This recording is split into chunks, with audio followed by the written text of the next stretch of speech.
السلام علیکم ورحمۃ اللہ وبرکاتہ۔ بسم اللہ الرحمن الرحیم، والصلاة والسلام علی رسولہ الکریم وعلی آلہ وصحبہ اجمعین۔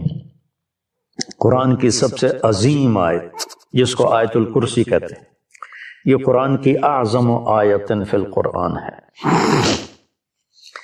قرآن کی سب سے لمبی آیت نہیں، سب سے عظیم، سب سے زبردست آیت ہے آیت الکرسی، اور اس کو اعظم آیتن اس لیے کہا جاتا ہے، اس میں صرف اللہ ہے۔ اللہ کون ہے، اللہ کیسا ہے، اس کے علاوہ اس میں کوئی اور شے ہے ہی نہیں، اور اس میں اللہ کا نام کوئی 19 دفعہ ریپیٹ ہوا ہے۔ ایک چھوٹی سی آیت میں 19 دفعہ اللہ کا نام ریپیٹ ہوا ہے۔ تو سب سے لمبی اطول آیا قرآن کی سب سے لمبی آیت ہے اذا تداینتم بدین الی اجل مسمی فاکتبوہ۔ آپس کے لین دین اور آپس کے جو معاملات ہیں اس کو لگاتا لکھو۔ نہ لکھنے کی وجہ سے کتنے بگاڑ آئے۔ لوگ ٹیکس سے بچنے کے لیے لکھتے لکھاتے نہیں، پھر ویسے ان کے مال ڈوب جاتے ہیں۔ اور ہمارے فیصل آباد کی سوتر منڈی میں روز کوئی پارٹی بیٹھی ہوتی ہے کہ لکھت پڑھت کوئی نہیں، صرف پرچیاں چلتی ہیں، تو اس پر پھر کسی کی نیت خراب ہو جاتی ہے تو لے کے بیٹھ جاتا ہے، کہتا میرے پاس ہے کوئی نہیں، بھاگ جاتے ہیں۔ تو وہ اس کو اللہ نے اتنے اہتمام سے بیان کیا کہ اتنی لمبی کوئی آیت نہیں پورے قرآن کہ معاملات جو لین دین، تجارت، قرضہ، آپس کے جو یہ اکانومی کے معاملات ہیں، ان کو اللہ کہتا ہے لکھو، تاکہ اگر کوئی انکاری ہو تو اس کو پیش کرو، بھائی تیرے اپنے ہاتھ کا لکھا ہوا۔ اخوف آیت فی القرآن، قرآن کی سب سے زیادہ ڈرانے والی آیت وہ ہے فَمَن يَعْمَلْ مِثْقَالَ ذَرَّةٍ خَيْرًا يَرَهُ وَمَن يَعْمَلْ مِثْقَالَ ذَرَّةٍ شَرًّا يَرَهُ۔ ایک رائی کے برابر اچھا کرو گے تو صلہ پاؤ گے، ایک رائی کے برابر برائی کرو گے تو صلہ پاؤ گے۔ یہ قرآن کی سب سے خوفناک ڈرانے والی آیت، اور اس کے بالمقابل ارجع آیت فی القرآن، قرآن کی سب سے زیادہ امید دلانے والی آیت یا عبادی الذین اسرفوا علی انفسہم لا تقنطوا من رحمت اللہ ان اللہ یغفر الذنوب جميعا۔ کہ اے میرے نافرمان بندو جنہوں نے اپنے نفسوں پہ ظلم کیا، اللہ کی رحمت سے مایوس نہ ہو، تم توبہ کرو، میں ساری معاف کر دوں۔ توبہ شرط ہے کہ ساری معاف کر دوں۔ اور اللہ اپنی رحمت کو ایک حدیث میں اللہ کے نبی نے بتایا، اللہ یوں بیان فرماتے ہیں ابن آدم لو بلغ الذنوب عنان السماء ثم استغفرتنی غفرت لک ولا ابالی۔ میرے بندے اگر تو اتنے گناہ کر کے زمین سے اٹھا کے آسمان کی چھت کو لگا دے، پھر صرف ایک دفعہ کہہ دے یا اللہ میری توبہ، تو میں ساری معاف کر دوں گا، ولا ابالی، اور مجھے کوئی پرواہ نہیں ہوگی۔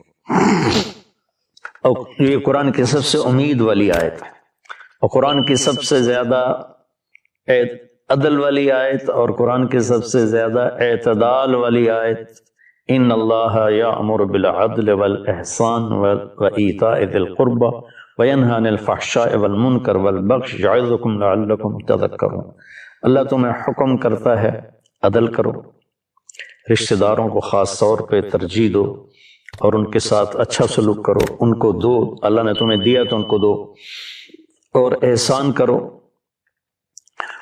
اور اللہ تعالیٰ تمہیں روکتا ہے کہ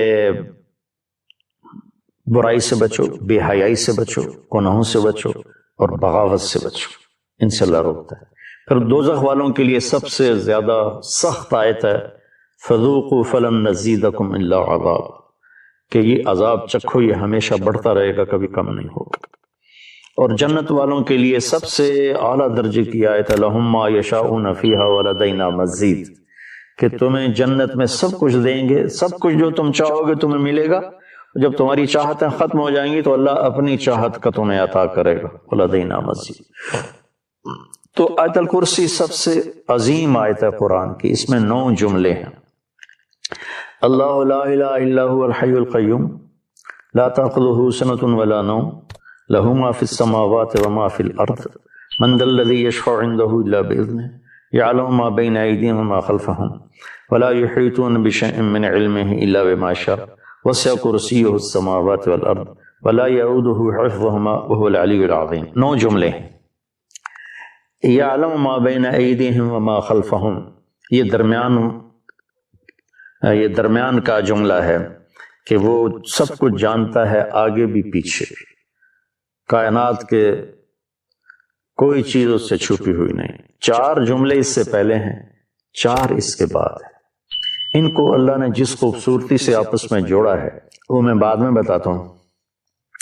پہلے صرف اس کا ترجمہ کہ اللہ لا الہ الا ہو، اللہ ایک ذات ہے جس جیسا کوئی نہیں، جس جیسا کوئی نہیں۔ وہ یہ ایک دعویٰ ہے، اس دعوے کی دلیل کیا ہے؟ الحی القیوم، ہمیشہ زندہ ہے، ہمیشہ قائم ہے۔ لا تاخذہ سنۃ ولا نوم، نہ اونگتا ہے اور نہ سوتا ہے۔ لہ ما فی السماوات و ما فی الارض، زمین آسمان میں سب کچھ اس کا ہے۔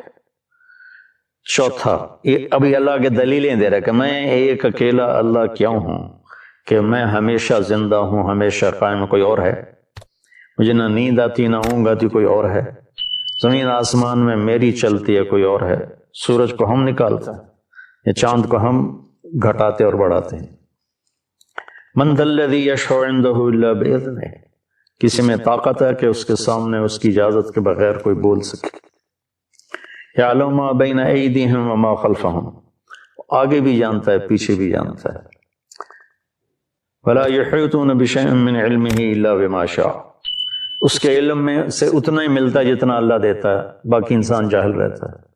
ولا یؤودہ حفظہما، اس کو زمین آسمان کا نظام چلانا تھکاتا نہیں۔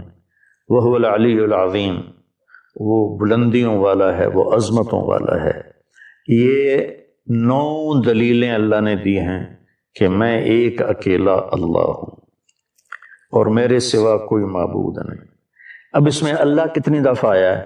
اللہ لا الہ الا ہو، یہ ہو ضمیر اللہ کی طرف جاتی، اللہ کی طرف اشارہ کرتے، وہ تو یہ 2 ہو گیا۔ الحی القیوم، وہ زندہ ہے، وہ قائم ہے، یہ 4 دفعہ۔ حی کے اندر ضمیر ہے، وہ 5 دفعہ۔ القیوم کے اندر ضمیر ہے، وہ 6 دفعہ ہو گیا۔ لا تاخذہ، یہاں ہو ضمیر ہے اللہ کی طرف، یہ 6 ہو گیا۔ لہو ما فی السماوات و ما فی الارض، لہو میں سب کچھ اس کا، یہ 7 ہو گیا۔ من ذا الذی یشفع عندہ، یا ہو پھر 8، الا باذنہ، یہ ہی 9۔ ولا یحیطون بشیء من علمہ 10، الا بما شاء، شاء کے اندر ضمیر ہے 11۔ وسع کرسیہ، پھر یہ 12، السماوات والارض۔ ولا یؤودہ، یہ پھر ضمیر ہے 13۔ حفظہما، حفظ کے اندر ضمیر ہے یہ 13۔ وہو العلی، وہو یہ ہو گیا 14، اور العلیش 15، العظیم 16، اور ان کے اندر ایک بیچ میں سے چھوٹ گیا، حفظ کے اندر ضمیر ہے، حفظ کے اندر ضمیر ہے۔ 17 دفعہ اللہ کا نام اس میں گھومتا ہے، 17 دفعہ۔ پھر اس آیت میں جو رات کو روزانہ آیت الکرسی پڑھ کے سو جائے اور ہر نماز کے بعد آیت الکرسی پڑھے، تو اس کے اور جنت میں صرف موت کا ہوتا ہے فاصلہ، کہ ادھر وہ مرتا ہے، ادھر اس کے لیے جنت واجب ہو جاتی۔ اور رات کو جب آیت الکرسی پڑھ کے سوتے ہیں تو شیطان قریب نہیں آتا۔ تو اب اللہ لا الہ الا ہو، الحی القیوم، اس کا، اور وہو العلی العظیم، یہ آخری جملہ ہے۔ ان دونوں کا آپس میں جوڑ ہے، وہ حی قیوم بھی ہے، علی عظیم بھی ہے، بلند و بالا تر، عظمت والا، کیونکہ وہ حی قیوم ہے۔ وہ حی قیوم ہے کیونکہ وہ بلند و بالا تر اور عظمت والا ہے۔ یہ پہلا جملہ اور آخری جملہ آپس میں جڑتے ہیں۔ لا تاخذہ سنۃ ولا نوم، نہ اس سے نیند آتی ہے نہ اسے اونگ آتی ہے، یہ جملہ، اور ولا یؤودہ حفظہما، اسے زمین آسمان کی حفاظت کرنا تھکاتا نہیں. یعود ہوتا ہے واد. ایک آدمی زیادہ بوجھ اٹھا لے زیادہ تو اس کے منہ سے آواز نکلتی وہ کر کے چلتا ہے. آپ لوگ تو بوجھ اٹھاتے رہتے ہو ٹریننگ میں، تو جب وہ بوجھ اٹھاتے ہیں تو ہائے ہائے نکلتی ہے. اس کو عربی میں واد کہتے ہیں. تو اللہ تعالیٰ فرماتا ہے کہ تیرے رب کی تو وہ آواز بھی نہیں نکلتی کہ تھک گیا ہوں، ہائے ہائے تھک گیا ہوں. تو یہ جملہ ولا یعودہ حفظہما لا تأخذہ سنۃ ولا نوم، یہ آپس میں ان کا بہت خوبصورت جوڑ ہے. ادھر بھی اس کی شہنشاہی، قوت اور طاقت کا بیان ہے کہ نیند ہی نہیں آتی ہوں گی. جنت میں بھی اللہ ایسا کر دے گا اپنے بندوں کو، نیند نہیں آئے گی، اونگ بھی نہیں آئے گی، آنکھ بھی بند نہیں ہوگی. آدمی آنکھ بند کرتا ہے تھک کے، تو اس میں تھکاوٹ ہے ہی نہیں جنت میں. تو لہٰذا اور اللہ تعالیٰ ہر پل میں ایسی چیزیں سامنے، اللہ کے پاس تو کمی نہیں کسی چیز، جتنی جنت بنائی ہے اس سے خربوں گنا اور بنا سکتا ہے. تو زندگی نہ ختم ہوگی اور اللہ کی طرف سے مزے کرانے کی بھی نہ ختم ہو، کوئی ختم کوئی نہیں، دونوں طرف. لہو ما فی السماوات و ما فی الارض، زمین آسمان کا مالک اللہ ہے. یہ تیسرا جملہ ہے. اور ادھر ہے وسع کرسیہ السماوات والارض، اس کی کرسی نے زمین آسمان کا گھیرا کیا ہوا ہے. تو یہ دونوں جملے آپس میں جڑتے ہیں. من ذا الذی یشفع عندہ الا باذنہ ولا یحیطون بشیء من علمہ الا بما شاء، یہ دونوں جملے آپس میں جڑتے ہیں. کون ہے اس کی بارگاہ میں اس کی اجازت کے بغیر بول سکے؟ کون ہے جو اس کی اجازت کے بغیر علم حاصل کر سکے؟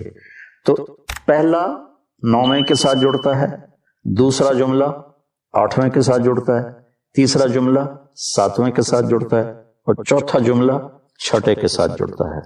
تو 6 7 8 9 اور 1 2 3 4، ان دونوں میں جوڑ کس نے بٹھایا؟ کیونکہ جب بول رہا ہوں نا، تو بولتے ہوئے تو اس کی تمیز نہیں کی جا سکتی. لکھتے ہوئے ہوتا ہے کہ میں لکھ رہا ہوں تو میں سوچوں اس جملے کو اس سے کیسے جوڑوں. تو لکھنے میں ایسی کئی کتابوں میں تحریریں ہیں، لیکن اللہ کے نبی بول رہے ہیں اور اس بول میں یہ ایسا جوڑ پیدا ہو رہا ہے کہ پہلا اور 9واں جملہ جوڑ رہے ہیں، دوسرا اور 8واں جوڑ رہے ہیں، تیسرا اور 7واں جوڑ رہے ہیں، چوتھا اور 6واں جوڑ رہے ہیں. تو یہ کون کر رہا ہے؟ تو اس کا بیچ والا جملہ جو ہے نا، 4 ادھر 4 ادھر، یہ بیچ میں جو جملہ ہے وہ بتا رہا ہے کہ یہ کس نے کیا ہے. یعلم ما بین ایدیہم وما خلفہم، یہ اس رب نے کیا ہے جس کا علم اولین پر آگے بھی ہے پیچھے بھی ہے. تو اس کے لیے اوپر والے کو نیچے سے جوڑنا، نیچے والے کو اوپر سے جوڑنا، یہ کوئی مسئلہ ہی نہیں ہے. یہ آیت الکرسی ہے. اللہ تعالیٰ کے ایک روایت میں آتا ہے کہ سارے کلاموں کا سردار ہے قرآن. قرآن سارے کلاموں کا سردار ہے، اور قرآن کی سردار ہے سورہ بقرہ، اور سورہ بقرہ کی سردار ہے آیت الکرسی. پھر آگے ایک دھمکی لگاتا ہے، اور اگر تو نے میری نہ مانی، سنے گا ساری ملاؤں کی باتیں ہیں، اور تو اپنی مرضی پہ چلا، تو پھر میری بات یاد رکھ. یہ چیلنج ہے تیرے رب کا. اتعبتک فیما ترید ولا یکون الا ما ارید، میں تمہیں تیری زندگی میں تھکا دوں گا. کہ جنہوں نے اتنے گناہ کیے ہیں کہ ان کا جسم گناہوں میں ڈوب گیا ہے، وہ نظر ہی نہیں آتا، صرف اوپر گناہ ہی گناہ نظر آ رہا ہے، نافرمانیاں نظر آ رہی ہیں، ان کا اپنا وجود اس میں نظر ہی نہیں آ رہا. اللہ کہہ رہا ہے یا عبادی، اور تسی بھی میرے ہی ہو، آ جاؤ. بتاؤ ایسے مہربان رب سے بغاوت کرنا ہے کوئی غیرت کی بات؟ چند روزہ زندگی کے پیچھے، چند ٹکوں کے پیچھے، چند پیسوں کے پیچھے. بھائیو، اللہ ایک ذہن بناتا ہے کہ تم جہاں بھی ہو اللہ کی طاقت کے نیچے ہو، اللہ کے سائے کے نیچے ہو، اللہ کی قدرت سے باہر نہیں ہو. قل ارأيتم ان جعل الله عليكم الليل سرمدا الى يوم القيامة من اله غير الله ياتيكم بضياء افلا تسمعون. مجھے بتاؤ اگر میں رات کو کھڑا کر دوں، اللہ اکبر، اور سورج کو نکلنے نہ دوں، تو کوئی ہے جو رات ختم کر سکے؟ کوئی ہے جو سورج کو لا سکے؟ تو تمہاری زمین کا ٹیمپریچر اتنا مائنس میں جائے گا کہ تم سارے ہی برف بن جاؤ گے۔ پھر اللہ کہتا قل ارأیتم ان جعل اللہ علیکم النہار سرمدا الی یوم القیامہ من الہ غیر اللہ یاتیکم بلیل تسکنون فیہ افلا تبصرون۔ مجھے بتاؤ اگر میں دن کو کھڑا کر دوں، آسمان کے وسط میں سینٹر میں سورج کو کھڑا کر دوں، اسے ڈوبنے نہ دوں، کوئی ہے تیرے رب کے سوا جو اس کو لے جائے اور جا کے وہاں غروب کر دے؟ اس طرح اللہ ذہن سازی کر دے۔ اگر سورج ڈوبے نہیں تو چند دن میں ساری زمین کو آگ لگ جائے گی، چند دن وہ نکلے نہیں تو زمین فریز ہو کے پوری کی پوری فریزر بن جائے گی، ہم بھی اس میں برف بنے پڑے ہوں۔ اور اگر وہ ڈوبے نہیں پوری دنیا کو آگ لگ جائے۔ تو اللہ تعالیٰ اس طرح قرآن کی آیات اور واقعات سے بھائیو ایک ذہن بناتا ہے کہ یہاں وہ ہوتا ہے جو اللہ چاہتا ہے، اور تم کہتے ہو ساڈا بھی پورا ہوئے، تو آگے اللہ تعالیٰ ایک ڈیل کرتا ہے، کہتا بڑا سوکھا کام ہے، کوئی مسئلہ ہی نہیں۔ فَإِن سَلَّمْتَ لِي فِي مَا أُرِيدُ، یہ میں نے جملہ ابھی نہیں پڑھا تھا، اب پڑھ رہا ہوں۔ فَإِن سَلَّمْتَ لِي فِي مَا أُرِيدُ كَفَيْتُكَ فِي مَا تُرِيدُ۔ میرے بندے، تم گلاسگو میں، ڈنڈی میں، ایڈمبرا میں، مدرویل میں رہتے ہو، یا مدینے میں، یا مکے میں، یا جدے میں، تم یہاں اس چند روزہ زندگی میں وہ کر دو جو میں چاہتا ہوں، یہاں وہ کر دو جو میں چاہتا ہوں، اس کے پیچھے نہ بھاگو جو تم چاہتے ہو، تم یہاں وہ کرو جو میں چاہتا ہوں، تو کیا ہوگا؟ کفیتک فی ما ترید، میں تیری ہر چاہت پوری کر دوں گا، تیری ہر چاہت پوری۔ یہی دیکھو ہم اپنی مرضی پوری کیوں کرتے ہیں؟ سیٹسفیکشن کے لیے۔ اور آج جیسی دنیا ڈپریشن کا شکار ہے کبھی نہیں ہوئی۔ ساری دنیا میں جو دوا سب سے زیادہ بک رہی ہے وہ ڈپریشن کی ہے، پوری دنیا، شاید افریقہ کے جنگل چھڑ کے پوری دنیا میں سب سے زیادہ جو دوا بک رہی ہے وہ ہے ڈپریشن۔ جب ہر چاہا پورا ہو رہا ہو پھر ڈپریشن کیوں ہے؟ کہ سسٹم اوپر سے چل رہا ہے، نیچے نہیں۔ کیا لطف انجمن کا جب دل ہی بجھ گیا، اللہ دل کو کی خوشیاں نکال لے تو دنیا کی کوئی رونق اللہ کی قسم آپ کو خوشیاں نہیں دے سکتی۔ اور اللہ دل میں خوشیاں بھر دے تو موت کو بھی ہنستے ہوئے گلے لگاؤ۔ میرے نبی کے نواسے نے کربلا میں کس خوشی سے موت کو گلے لگائے، کس خوشی سے اولاد کو ذبح کروایا، کس خوشی سے سر کو نیزے پہ چڑھوایا۔ تو اللہ تعالی ہم سے ایک ڈیل کرتا ہے، فَإِن سَلَّمْتَ لِي فِي مَا أُرِيدُ، چند دن ہیں زندگی کی، اس میں وہ کر دو جو تیرا رب کہہ رہا ہے۔ اور اللہ کی قسم اللہ ہر وہ شے کہتا ہے جو میرے لیے مفید ہے، اور اللہ کی قسم اللہ ہر اس شے سے روکتا ہے جو میرے لیے نقصان دہ ہے۔ تو پھر اللہ کہتا ہے کفیتک فی ما ترید، جو چاہو گے کر دوں، یہیں سے شروع کر دوں۔ پھر آگے ایک دھمکی لگاتا ہے، فَإِن لَمْ تُسَلِّمْ لِي فِي مَا أُرِيدُ، اور اگر تو نے میری نہ مانی، تو نے کہا ساری ملاؤں کی باتیں ہیں، اور تو اپنی مرضی پہ چلا، تو پھر میری بات یاد رکھ، یہ چیلنج ہے تیرے رب کا، أَتْعَبْتُكَ فِي مَا تُرِيدُ وَلَا يَكُونُ إِلَّا مَا أُرِيدُ، میں تمہیں تیری زندگی میں تھکا دوں گا، جس کو آج ڈپریشن کہتے ہیں، میں تجھے تیری زندگی میں تھکا دوں گا، تیری خواہشات پوری کر کے بھی تجھے رلا دوں گا، اور پھر آخر میں ہوگا وہ جو تیرا رب چاہتا ہے۔ تو اس تھوڑی سی زندگی میں کیوں نہیں وہ کر لیتے ہو جو وہ کہہ رہا؟ وہ میرا رب ہے، میرا باس، میرا رب۔ باس کو صرف آرڈر دینے آتے ہیں کیونکہ وہ خالق نہیں، اس نے مجھے بنایا ہے، وہ مجھ سے پیار کرتا ہے۔ کل ہی غالباً وہاں بلیک برن کے بیان میں یہ حدیث میں نے بیان کی کہ ابن آدم انی لک محب، آدم کی اولاد میں تم سے پیار کرتا ہوں، فبحقی علیک کل محبا، ارے تمہیں میری قسم تم بھی تو مجھ سے پیار کرو۔ ہم کسی سے ناراض ہو جائیں، بیٹے سے، بیٹی سے، بیوی سے، بھائی سے، نوکر سے ناراض ہو جائیں۔ ہمارے لہجے میں سختی آتی کہ نہیں آتی؟ بولو ہاں؟ ایک ہی بیٹا ہو لیکن وہ آپ کی مرضی منشا کے خلاف اوور چلا جائے تو آپ ہی کا لہجہ اس کے لیے شدید ہو جائے۔ ماں کا ایک ہی بیٹا ہو، اس کا لہجہ بھی اس کے لیے شدید ہو جائے۔ اور یہاں تو نوکر سسٹم ہے نہیں، ہمارے ہاں تو نوکر سسٹم ہے تو ان کی عزت ایک صحابی آئے، یا رسول اللہ تنگی ہے، رزق کی کوئی وظیفہ بتائیں۔ کتنے لمبے لمبے وظیفے لوگ پڑھ رہے ہیں کہ کاروبار کھول جائے اور روزی بڑھ جائے، کتنے لمبے چوڑ، کتنے کتابوں میں ایڈے بڑے وظیفے لکھے پہ، پڑھ انجی بندہ بڈھا ہو جائے۔ میں قربان جاؤں یا رسول اللہ آپ کی شفقتوں پر، آپ کی رحمتوں پر، سنو یہ کرو، میری بات نہیں ہے، میرے نبی کی بات۔ تجربے کی وجہ سے کرو گے تو کچھ نہیں ملے گا، یقین سے کرو گے تو دروازے کھلتے دیکھو۔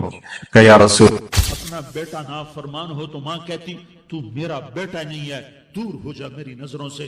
باپ کہتا ہے تو میرا نطفہ ہی نہیں ہے، میں تجھے عاق کرتا ہوں جائیداد سے۔ اور اللہ کہتا ہے، میرے نبی سے صحابہ نے پوچھا یا رسول اللہ ہم آپ کو حشر میں کیسے، حشر میں آپ ہمیں کیسے پہچانیں گے؟ اتنا زیادہ رش ہوگا، اتنا مجمع ہوگا، آپ کیسے پہچانیں گے؟ فرمایا اگر ماتھا سفید اللہ تمہارا ہے تو سب کچھ تمہارا ہے، اللہ تمہارا نہیں تو کچھ بھی تمہارا نہیں ہے۔ فرعون کی باندھی مسلم عورتیں بہت سی موجود ہیں بیان میں، عورتوں کے لیے سنا رہا ہوں، تمہارے لیے بھی سنا رہا ہوں۔ فرعون کی ایک باندھی، دو آدمیوں کو قیامت کے دن لگے گا، چلو دوزخ میں، ایک دوڑ لگا دے گا، ایک پیچھے مڑ مڑ کے دیکھے گا، اللہ دونوں کو بلا لے گا، بھائی کیوں دوڑ لگا رہے ہو، آگے دیکھ نہیں رہے؟ آ گئے۔ وہ کہنے لگا یا اللہ تیری نہ ماننے کی وجہ سے تو آگ کا حکم ہوا ہے، میں نے سوچا آج ہی مان لوں شاید تو خوش ہو جاؤں۔ اللہ دوسرے سے پوچھے گا جب تو کیوں پیچھے مڑ مڑ کے دیکھ رہا ہوں؟ کہ اللہ تیرے نیک بندوں سے سنا تھا تو بڑا مہربان کریم ہے، تو میں مڑ مڑ کے دیکھتا، کہا ابھی تیری شان کریمی مجھے واپس بلا لے گی۔ اللہ تعالیٰ فرمائیں گے اچھا جاؤ جاؤ جنت میں جاؤ، مزے کر۔ وہ تو یوں معاف کرنے کے بہانے ڈھونڈتا ہے۔ ایک آدمی کی ایک نیکی کم پڑ جائے گی، 50 اللہ کہے گا 51 کر دے تو جنت، 50 گنا 50 نیکیاں۔ اس نے کہا چلو ایک نیکی طلب جائے گی، ماں پیو چاچے دادے تائے نانے نانیاں سارے اس کھنگال مارے، کسے نیکی نہیں دیتی، اس کی تھی ہائے کی تو ایک آدمی ساتھ کہنے لگا بھائی کیا ہوا، ہائے کیوں کر؟ کہے گا ایک نیکی سے مار کھا گیا۔ کہا کیا ہوا؟ کہ میری 50 تو میں مثال دے رہا ہوں کہ میری 50 ہیں، ایک نیکی کھٹ گئی ہے، وہ نہیں کوئی بھی نہیں دے رہا تو اب میرے لیے دوزخی ہے۔ وہ کہے گا آپ شیر، کہے گا میاں مبارک ہوئی تیرا کام بن گیا۔ وہ کہے گا کیوں بن گیا؟ وہ کہے گا میرے کو ہے ہی ایک نہ ہوئے تامی لتر تو ہوئے تو تامی لتر تو تا موج کر۔ وہ تو پٹھی چھلانگے لگاتا وہ آئے گا، کہے گا یا اللہ میرا کم بن گیا۔ اللہ تعالیٰ فرمائیں گے کیسے بن گیا؟ وہ فلاں بندہ کہتا میں نیکی دیتا ہوں، کہا اس کو بلا، وہ بھی آ جائے گا۔ اللہ فرمائیں گے اسے نیکی دیتے ہو؟ کہا جی دیتا ہوں۔ اللہ فرمائیں گے کیوں دیتے ہو؟ آج تو ماں نہیں دیتی، تو کیوں دیتا ہے؟ وہ کہے گا یا اللہ میری ایک ہے، میرے تو کسی کام کی نہیں، ہو تامی دوزخ ہے، نہ ہو تامی دوزخ ہے۔ تو اللہ تعالیٰ فرمائیں گے اچھا تو آج مجھ سے بڑا سخی بننا چاہتا ہے، چل تو بھی اس کے ساتھ جنت میں جا۔ میں بیت اللہ کے اندر 2 دفعہ داخل ہوا اور وہاں نمازیں پڑھی، نفل پڑھے، پر جو کیفیت میں نے حضرت آمنہ کی قبر پہ دیکھی میں نے بیت اللہ کے اندر بھی نہ دیکھی ہے۔ کہ میں وہاں کھڑا ہوا 1400 سال پیچھے دیکھ رہا تھا، چاروں طرف جنگل تھا، چاروں طرف کالے پہاڑ تھے اور کانٹے دار جھاڑیاں تھیں اور چھوٹے چھوٹے کیکر تھے اور سخت ان کے کانٹے تھے، بڑے بڑے پتھر تھے، نوکیلے سنگریزے تھے اور سیاہ کالے پہاڑ تھے اور چاروں طرف سن 2000 میں انسان نام کی شے نہ تھی۔ 14 صدی پیچھے میں نے مڑ کے دیکھا، کہ میرے نبی کی ماں صرف 25 سال کی عمر میں ہارٹ اٹیک نے پکڑا اور آپ گری، ایسے اوپر چبوترا سا تھا، کوئی 40-50 فٹ اونچا پہاڑ ہے جہاں میرے نبی کی ماں پر موت نے وار کیا۔ ارے یہ موت مدینے میں آتی تو نان کے سنبھال لیتے، یہ موت مکے میں آتی تو داد کے سنبھال لیتے، کوئی دادا سنبھالتا، کوئی چاچا سنبھالتا، کوئی پھوپھی سنبھالتی، کوئی ماموں سنبھالتا، مدینے میں رشتہ دار تھے، کوئی وہاں سنبھالتا۔ یہ میرے رب نے کیا کیا؟ یہ لیاری والوں کو پیغام دیا کہ دیکھو دیکھو اپنے نبی کے مصائب دیکھو، تم جھک جاؤ، سہ جاؤ، اللہ اور اس کے رسول کی رضا میں پی جاؤ، سہ جاؤ، تو تمہیں عزت کے تاج مقدر، تمہیں کامیابی مقدر، تمہیں عزتیں مبارک، تمہیں کامیابی مبارک، تمہیں رحمتیں مبارک، تمہیں جنت مبارک، تمہیں اللہ کی رضا مبارک۔ ظالم کے ساتھ کبھی میرا رب نہ ہوا، مظلوم کو میرے رب نے کبھی تنہا نہ چھوڑا، مظلوم کافر بھی ہو تو اللہ اس